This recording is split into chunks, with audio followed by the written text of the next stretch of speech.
So, kalau kamu semua ada soalan tentang konfrontasi ini, okey, boleh bertanya terus dalam Zoom chat, okey? So, ingat, fahami dulu.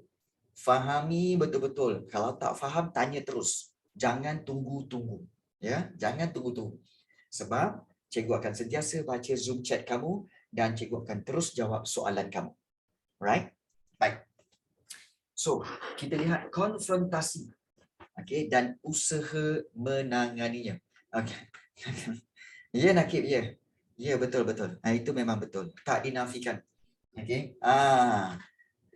Nakib, cikgu. Ya saya cikgu. Ya, ya. Kenapa? Okey. Tak ada. Bukan Nafis. Nakib, sorry. Okey. Biasanya kalau dia kata, biasanya kalau orang yang kata, cikgu saya handsome, maknanya apa? Maknanya bila dia tengok cikgu, dia tercabar. Asal cikgu ni handsome Jadi dia pun kata, cikgu saya handsome. Dia rasa tercabar tu. Okey, baik. Okey. Dah. Okey, jom.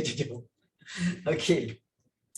Konfrontasi dan usaha menanganinya. Okey, kita lihat di sini iaitu berkaitan dengan kerajaan Indonesia. Sebenarnya kita dah belajar, kerajaan Indonesia pada awalnya dia tidak menentang pun pada peringkat awal rancangan pembentukan Malaysia ni. Dan penentangan muncul selepas pemberontakan Brunei pada 7 Disember 1962 apabila Tunku Abdul Rahman Putra Al-Haj membuat kenyataan bahawa Indonesia sebenarnya terlibat membantu pemberontakan. Jadi Tunku Abdul Rahman kata macam tu. Oh, ini pemberontakan Brunei ni, Indonesia ada ni, terbabit juga ni. Jadi ini menyebabkan Parti Komunis Indonesia. Ingat pada waktu ini Parti Komunis Indonesia memang berkuasa di Indonesia pada waktu itu. Okey, dan mereka menggunakan kesempatan ini menyelar. Maknanya kita kata mengkritik rancangan Malaysia. Menyelar tu kira mengkritiklah. Okey, rancangan Malaysia sebagai apa? Dia kata ini adalah meneruskan, iaitu penerusan dasar neokolonialisme yang dirancang oleh kerajaan British. Maknanya, Parti Komunis Indonesia kata apa? Ini nak gabungkan tanah Melayu, Sabah, Sarawak semua ni, sebenarnya ini hanyalah mungkin nak meneruskan dasar iaitu neokolonialisme. Iaitu nak meneruskan dasar apa ni neokolonialisme? Iaitu penjajahan bentuk baharu. Itu maksud neokolonialisme. So kalau sesiapa yang tak tahu boleh take note benda ni. Okay, so apa itu neokolonialisme? Penjajahan bentuk baharu. Jadi PKI, Parti Komunis Indonesia kata apa? Ini sebenarnya satu bentuk penjajahan baru yang dibuat oleh kerajaan British ni.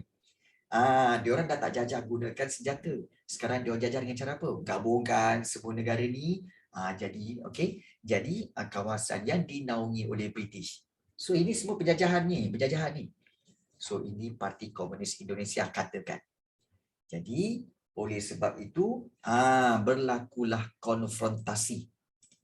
Di mana pada 20 Januari 1963 iaitu Dr. Subandrio, Menteri Luar Indonesia mengumumkan dasar konfrontasi terhadap Malaysia dengan alasan bahawa kalau ditubuhkan juga Malaysia ni, so Malaysia akan jadi markas bagi kerajaan British dan ini akan mengancam kedudukan Indonesia.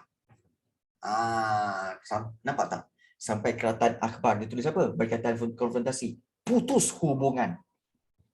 Ingat ini dulu ejaan dululah. Putus hubungan. Putus hubungan. Jadi okay.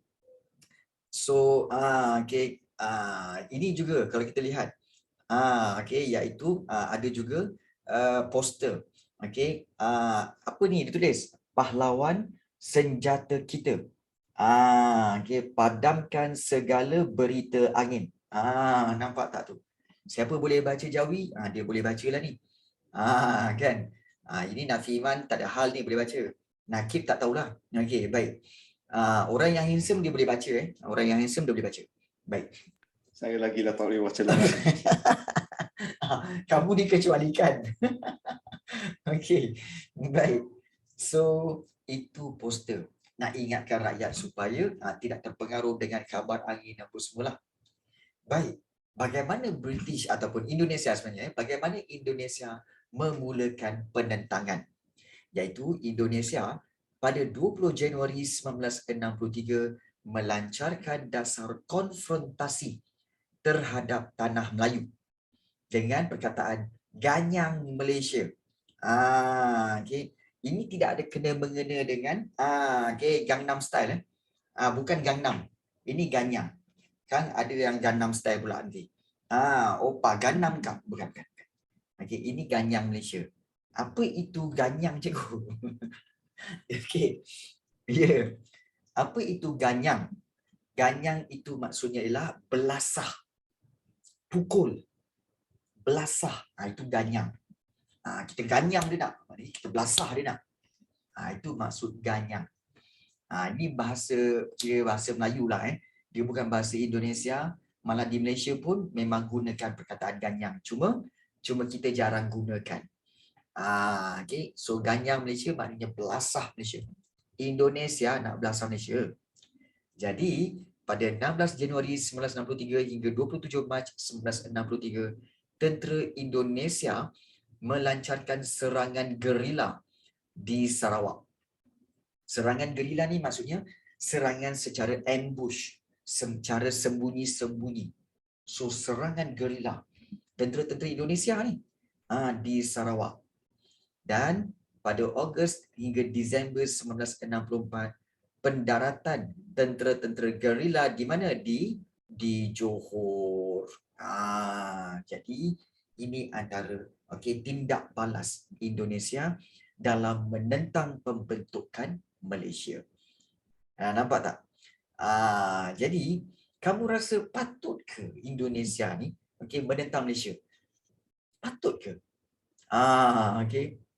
Sebenarnya kalau fikir-fikir balik, mungkin dia ada niat, dia takut bahawa nanti Malaysia ni jadi tempat markas kerajaan British. Tapi reason dia macam logik. Dia betul.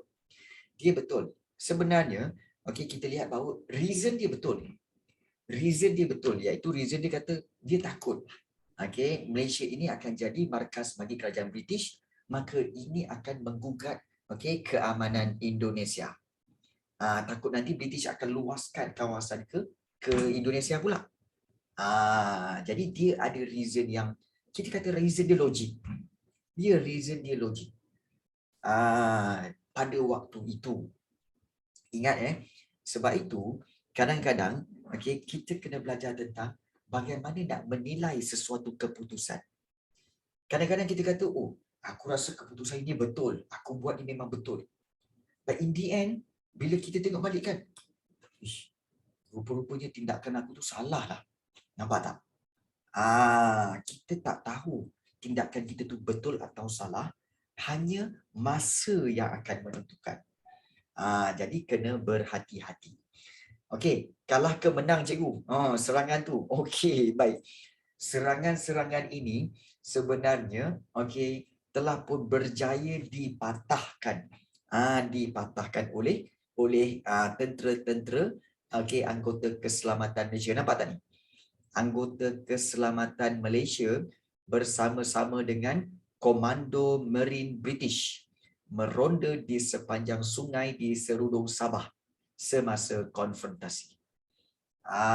So bermakna Malaysia telah mendapatkan bantuan tentera daripada kerajaan British dan juga negara-negara Commonwealth. Dan secara umumnya sebenarnya tentera Indonesia kalah. Kalah sebenarnya. Kita tengok kita lihat di sini iaitu tindakan ketenteraan terawal berlaku apabila pendaratan tentera dan separa tentera, maknanya separuh tentera lah Indonesia di mana? Di Tebedu, iaitu satu kawasan terpencil di Sarawak di bahagian sempadan tu. Kemudian pada 29 Disember 1993 berlaku peristiwa berbalas tembakan antara tentera Okay, tentera Malaysia dengan Indonesia di Kalabakan, iaitu di Sabah. Okey. Okey, macam mana Malaysia tahu Indon nak serang? Okey, macam mana Malaysia tahu Indon nak serang? Okey, sebenarnya apabila Soekarno sendiri cakap apa? Dia umumkan dalam berita semua kan, kita tidak setuju dengan pembentukan Malaysia. Jadi kita akan melancarkan satu konsep dipanggil, kita akan melancarkan Ganyang Malaysia, iaitu kita akan melakukan serangan. Jadi bila Soekarno dah bagi tahu kami akan melakukan serangan terhadap Malaysia kerana kami tak setuju tentang pembentukan Malaysia. Jadi bila Soekarno dah bagi tahu macam tu, tentera Malaysia, anggota keselamatan Malaysia, kerajaan Persekutuan Melayu pada waktu itu cepat-cepat minta bantuan tentera-tentera Commonwealth untuk standby. So bila diorang tahu je, okey di sempadan di Tebedu dah ada serangan. Okey, sudah tentulah pada waktu itu sudah ada walkie-talkie. Dah ada walkie-talkie, dah ada radio satelit tu. Bagi tahu, okey kawasan ini telah diserang, kawasan ini Roger. Kawasan ini telah diserang, harap minta bantuan segera. Roger. Okey, berita diterima, over, Okey, terus. Nampak tak? Ingat okey, zaman ini berlaku pada tahun 1963, iaitu zaman di mana Perang Dunia Kedua dah berakhir. Kalau kamu tengok Perang Dunia Kedua pun dah ada teknologi radio pun semua. So tak mustahil bahawa di Malaysia pada waktu itu sudah ada teknologi tentera-tentera yang menggunakan radio untuk berkomunikasi dan menghantar berita tentang serangan itu. Nampak tak? Jadi itulah yang berlaku. Baik. Pertama, pendaratan tentera di Tebedu, Sarawak, dan yang kedua, peristiwa berbalas tembakan antara tentera Malaysia dengan tentera Indonesia di Kalabakan di Sabah. Dan pada 2 September 1964, selepas perisytiharan Malaysia, berlaku peristiwa pendaratan. Mendaratnya 30 orang gerila Indonesia di Lapis Johor. Gerila Indonesia masuk ke Johor. Baru masuk Johor Masuk Johor ditahan oleh pasukan tentera Malaysia. Masuk mendarat 30 kan, terus kena serbu. Nak pergi mana? Kumpul sini 30 orang sini, kumpul sini. Kumpul. Dah tak sempat buat apa-apa. Terus dikumpulkan. Hantar balik ke Indonesia. Kan? Mandai-mandai je masuk. Jadi itulah gerila Indonesia yang masuk ke Johor ditahan oleh pasukan tentera Malaysia. Dan oleh sebab itu, ingat kerajaan Malaysia diam ke? Tak. Kerajaan Malaysia melalui Dr. Ismail Abdul Rahman membawa isu serangan ini ke dalam Majlis Keselamatan PBB. Bagi tahu. Dia kata apa? Kaedah provokasi. Provokasi ni maknanya apa? Indonesia sengaja provok bagi kita lawan balik dan bagi kita serang Indonesia balik. Ini provokasi. Jadi Soekarno telah menjalankan kaedah provokasi itu.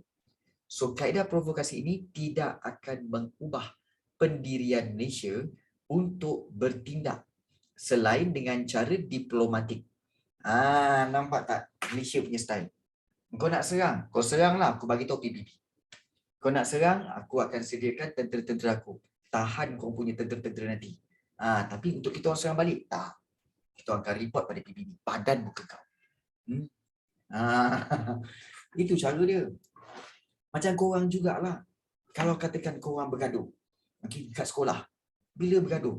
Ada orang tu ajak bergaduh. Jangan kau lawan. Kau nak bergaduh? Aku tak nak bergaduh. Kalau kau nak bergaduh juga, aku bagi tahu cikgu. Aku bagi tahu pengetua. Aku bagi tahu ketua pengawas. Macam tu. Itu cara yang betul. Ini tak. Kau nak fight? Kat mana? Mana? Jumpa. Mana? 1 by 1, 2 by 2, 3 by 3.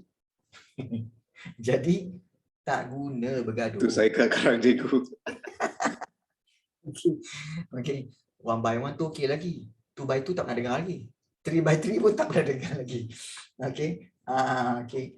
So, Saya punya 1 by 3. 1 by 3 ya. Okay. So, kalau ada orang macam itu, aku cakap je macam ni. Kau nak gaduh dengan aku, boleh? Aku bawa 4 by 4. Aku bawa 4 by 4. Jadi, itu cara bagaimana kamu menangani isu ini. Belajar daripada peristiwa sejarah Malaysia. Malaysia, provoke lah macam mana pun, kau serang macam mana pun, kami takkan serang balik negara kau. Tak. Kami akan report pada PBB. Biar PBB ambil tindakan. Nampak tak?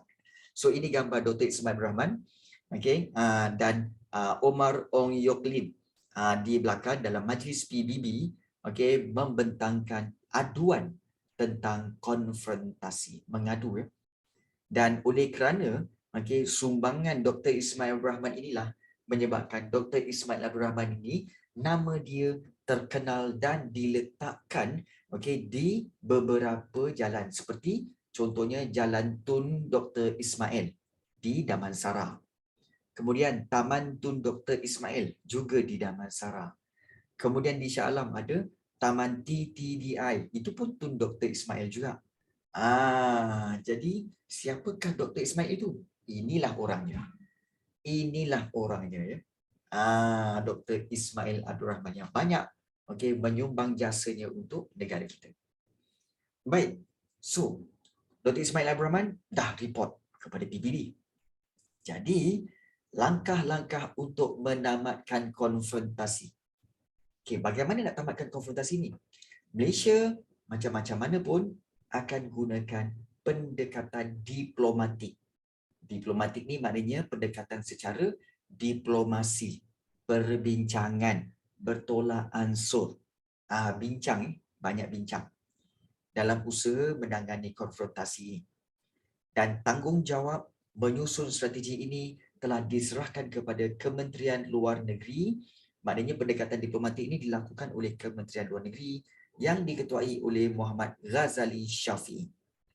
Dan tugas utama kementerian ini adalah untuk, tugas utama dia mematahkan kempen propaganda, kempen propaganda Indonesia tu yang duk sibuk kata apa, Malaysia ni satu neokolonialisme, dia war-warkan satu dunia tau. Indonesia war-warkan satu dunia sampai ke Afrika bagi tahu, Malaysia tu adalah sebenarnya satu neokolonialisme, penjajahan baru. Iya, memang betul. Sampai ke Afrika. Dia war-warkan tentang pembentukan Malaysia ini satu neokolonialisme. So Kementerian Luar Negeri ini dia terpaksa patahkan kempen propaganda Indonesia itu dan cuba mendapatkan sokongan daripada negara-negara luar. So itulah antaranya. Kalau kita lihat pada tahun 1963 bermula dengan usaha awal menamatkan konfrontasi ini dilakukan oleh UTAN, iaitu Setiausaha Agung PBB. Beliau mengutus wakilnya iaitu CV Narasimhan pada bulan Februari 1993, utus wakilnya, hantar wakilnya untuk berunding dengan pemimpin kerajaan Indonesia dan Persekutuan Tanah Melayu. Nak berunding, hantarlah semua tu.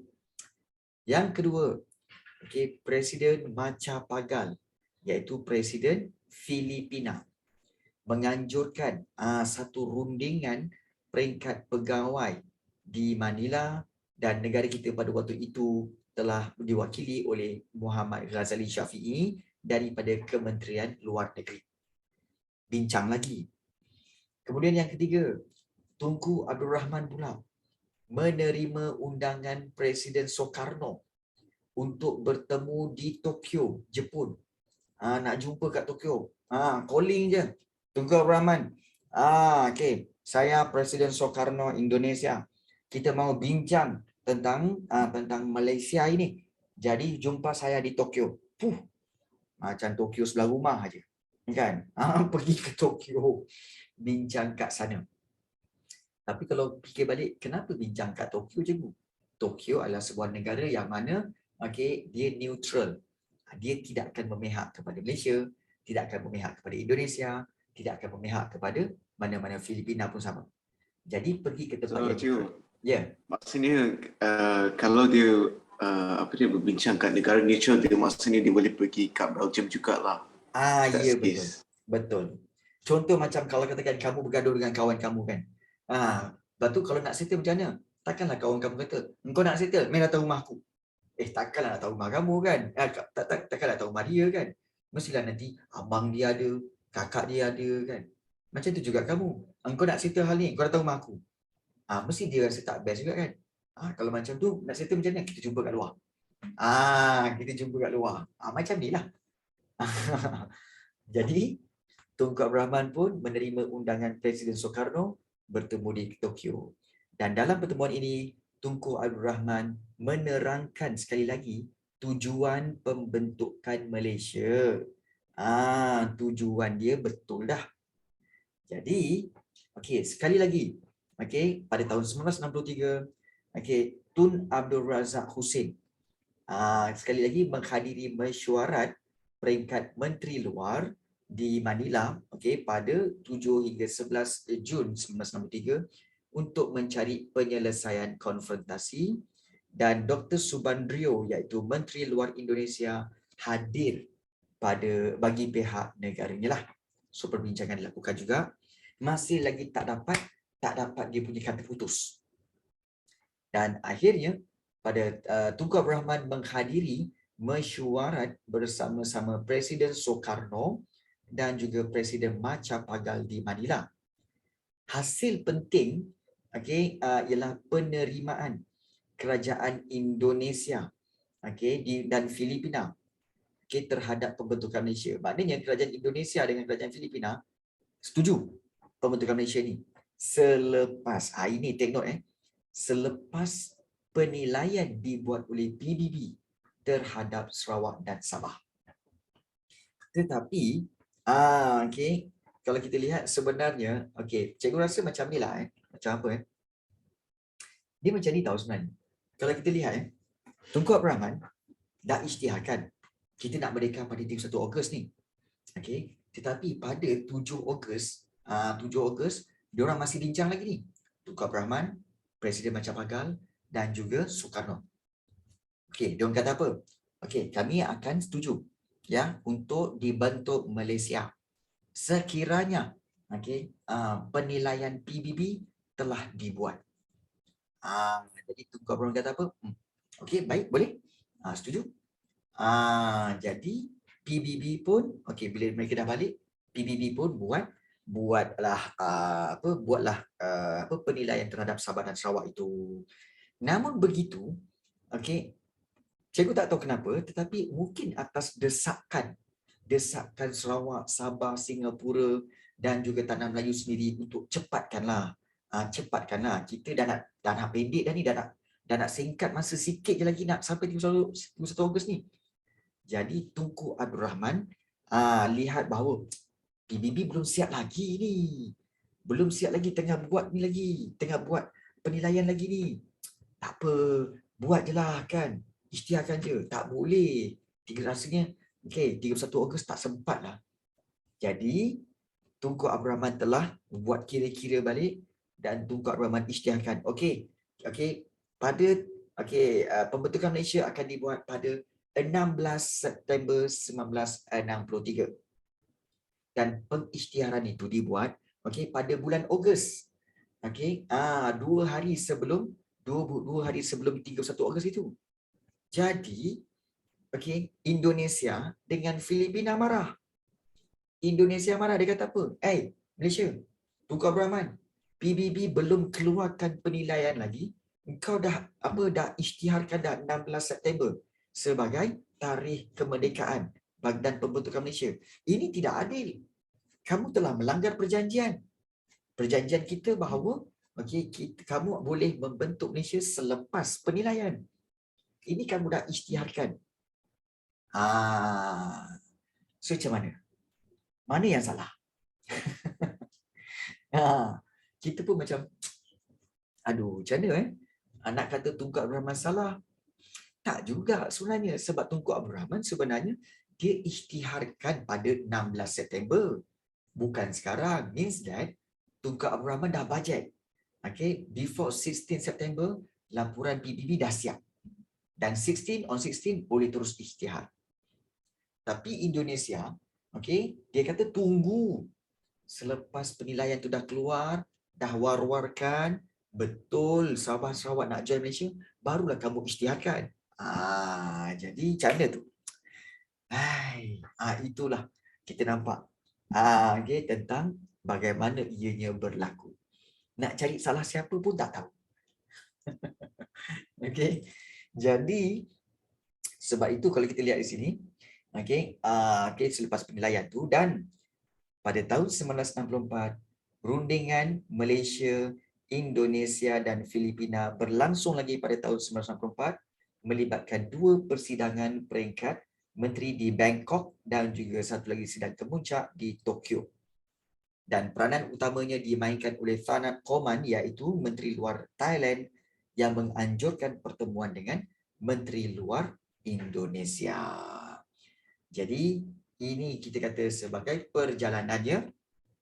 Dan okey, itu sampai tahun 1964 1963 okey, banyak peristiwa berlaku okey, dan isytiharkan Malaysia. 1964 masih lagi pada waktu itu Indonesia masih lagi menjalankan kempen Ganyang Malaysia, Ganyang Malaysia.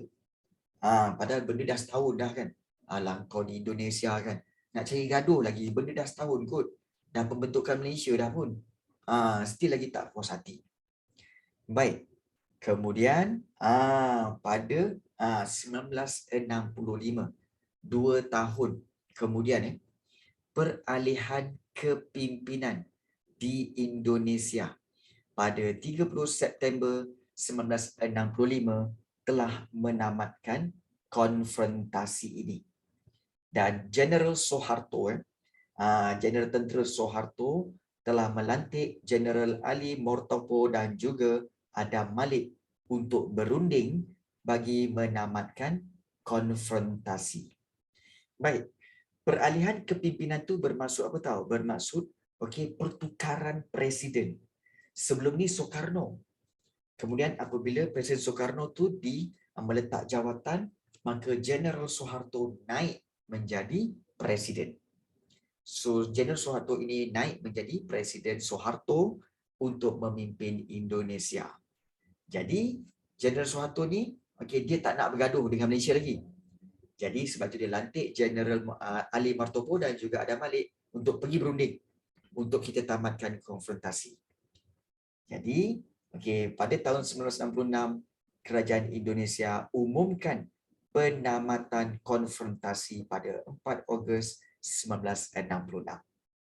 Dan pada waktu itulah Tun Abdul Razak Hussein menandatangani perjanjian persetujuan normalisasi hubungan Indonesia dan Malaysia di Jakarta pada 11 Ogos 1966. Dan inilah gambaran majlis menandatangani perjanjian persetujuan normalisasi hubungan Indonesia-Malaysia oleh Tun Abdul Razak Hussein dan disaksikan oleh Jeneral Soeharto yang diadakan di Jakarta. Ya. Kalau Indonesia dia masih tak puas hati pasal isu ini sampai sekarang. Masih ada lagi isu tak puas hati? Tak adalah, sebenarnya tak ada. Kalau ikutkan sebenarnya, kalau kita lihat kenapa sebenarnya Soekarno itu menentang pembentukan Malaysia. Sebab Soekarno seorang presiden yang di belakang dia ada Parti Komunis Indonesia. So Parti Komunis Indonesia, kamu tahulah ideologi komunis kan. Ideologi komunis memang tidak akan kita kata tidak akan bekerjasama dengan ideologi demokrasi yang dibawakan oleh British. Jadi sebab itu Parti Komunis Indonesia yang ada di belakang Soekarno ini, dia yang sebenarnya telah meniupkan dan memberikan idea kepada Soekarno. Jangan bagi Malaysia terbentuk Malaysia. Nanti situ demokrasi. Jadi di belakang tu ada Parti Komunis Indonesia. Dan oleh kerana Parti Komunis Indonesia ni British, sebab itu dalam video tadi dia beritahu bahawa apa tahu? British telah pun meniupkan ideologi. Wah, komunis bahaya. Komunis akan mengancam. Komunis akan menghuru-harakan negara.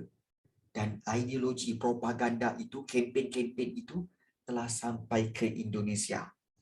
Maka orang-orang Indonesia, pemimpin-pemimpin Indonesia yang di bawah-bawahan itu, semua mula tidak percaya kepada Presiden Soekarno lagi. Oh, Presiden Soekarno rupanya belakang dia ada komunis rupanya. Oh, kami tak nak komunis dalam Indonesia. Jadi oleh kerana tentangan hebat daripada rakyat Indonesia terhadap komunis, maka Soekarno okeylah, letak jawatan. Jadi itulah menyebabkan Soekarno letak jawatan, maka Jeneral Soeharto pun naik menjadi Presiden Indonesia. Tapi Ju, Ya. macam mana untuk yang Parti Komunis Indonesia tu? Okey. Dia tak give up ke? Selepas itu dikabarkan Parti Komunis Indonesia telah diharamkan. Selepas itu Parti Komunis Indonesia diharamkan, malah pemimpin-pemimpin Parti Komunis Indonesia itu juga telah ditangkap. Even Soekarno pun sebenarnya kalau tak salah cikgu juga telah pun dipenjarakan kerana penglibatan beliau dalam pembunuhan.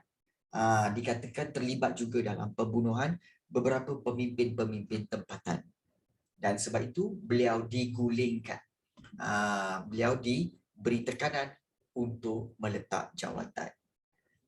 Jadi ini kita kata sebagai propaganda lah, kejayaan propaganda British terhadap ideologi komunis. So, okey, sebab itu cikgu nak bagi tahu satu-satunya alat yang sangat menyakitkan hati ialah media. Bukan senjata, bukan pisau, bukan pistol, tetapi media. Dan media boleh buat apa cikgu? Media boleh buat kempen. Contohlah katakanlah kamu memang contoh kita ambil Nafi Iman lah. Nafi Iman ada Nafi Iman kononnya Nafi Iman ni seorang yang kita kata kacak sangatlah. Bila masuk sekolah semua orang suka. Suddenly ada group of pelajar, sekumpulan pelajar yang tak suka. Dan dia melancarkan kempen, kita pulaukan Nafi Iman. Kerana dia terlalu handsome, habis semua perempuan dia nak. Jadi bayangkan bila kempen itu diwawarkan di sekolah. Oh, Nafi Iman playboy lah, Nafi Iman so diwawarkan kepada semua pelajar. Bayangkan tiba-tiba satu hari Nafi Iman masuk sekolah, semua orang pandang macam tu. Semua orang, termasuk guru-guru. Bayangkan, stres ke tak stres Nafi Iman? Stres teruk cikgu. Stres Saya rasa dia akan depres sampai dia nak suicide. Betul, koyak. Memang koyak. Even sampai makcik kantin pun. Lepas tu Nafi Iman kata, makcik nak beli ni. Nah, ambil. Nak apa nasi lemak? Nah, ambil. Tiba-tiba bagi racun makanan. Kan. Jadi terus bagi. Nah, ambil. Duit. Berapa ringgit cik? Berapa ringgit makcik? RM2. Nak RM2. Tak nak ambil. Duit kau tak laku kat sini. Ambil. Tak apalah. Makcik bagi free. Kan. Itu koyak mental. Koyak mental, betul tak? Jadi nampak tak? Senjata sakit. Senjata yang paling bahaya ialah propaganda. Propaganda, kempen di media itu sangat bahaya. Sangat bahaya. Sebab itu kalau kita tengok dengan kempen memburuk-burukkan komunis menyebabkan Parti Komunis Indonesia gagal untuk mempertahankan Presiden Soekarno. Malah dengan kempen-kempen itu juga komunis gagal di tanah Melayu dan di Malaysia. Kerana apa senjata dia? Kempen. yang dibuat oleh British. Memburuk-burukkan komunis. So maksud cikgu kalau kita guna propaganda untuk lawan buli pun maksudnya fungsi lah. Ya, betul. Kalau ada orang yang bully kamu, kemudian kamu gunakan media, kempen propaganda ke kan, memburuk-burukkan dia kan semua kan, dia koyak dia. Confirm koyak. Dan bila koyak tu dia rasa macam, kamu tahu apa yang berlaku pada Nafi Iman kalau dia masuk sekolah, semua orang pandang dia macam tu. Confirm lepas tu dia balik dia kata apa? Mak, besok tak nak pergi sekolah tu lagi. Tak nak pergi sekolah. Kenapa? Makcik kantin tak suka. Kawan sekelas tak suka. Cikgu-cikgu tak tegur, tak pandang pun. Mau tak koyak? Kau sorang-sorang je. Kamu sorang-sorang je. Koyak tak? Koyak. So, begitu juga. Okay? Kempen-kempen tu. Cek. Tak jadi lagi, cuba Apa jadi. Nafi? Best apa seseorang? Memanglah best. Ini hanya just contoh apa. Okey, baik. Jadi itulah dia, okey, tentang kempen propaganda yang berjaya dijalankan oleh British menyebabkan Presiden Soekarno letak jawatan dan oleh sebab itu General Soeharto naik menggantikannya dan General Soeharto telah dengan kepimpinan General Soeharto maka konfrontasi berjaya ditamatkan. So berakhirlah konfrontasi. Okey. Jadi itulah yang kita lihat berkaitan dengan pembentukan Malaysia ni. Banyak konflik lah ya. Okey. Jadi kalau kita lihat ya, sebenarnya konfrontasi ini sebenarnya telah memberikan kita pengalaman kepada negara kita untuk bagaimana mengurus krisis. How to manage crisis pada peringkat serantau dan antarabangsa.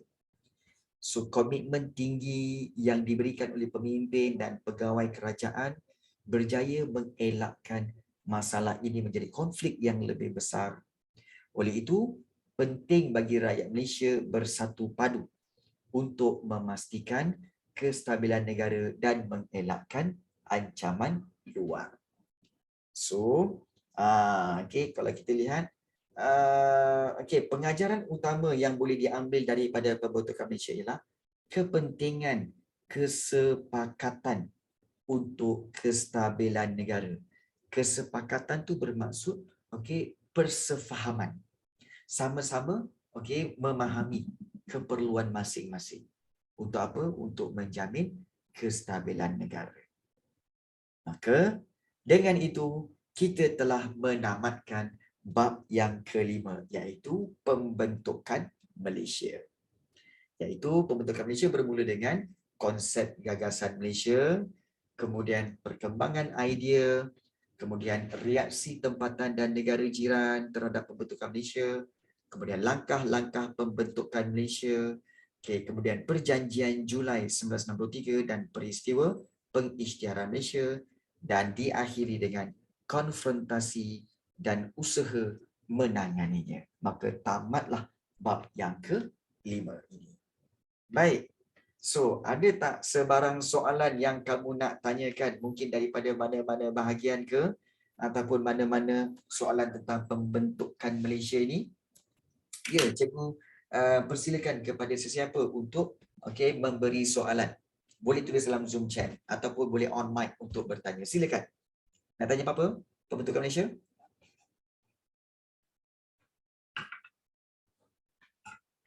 Ya. Ada siapa nak tanya? Okey, mungkin Kayla Isabella nak tanya apa-apa? Anik?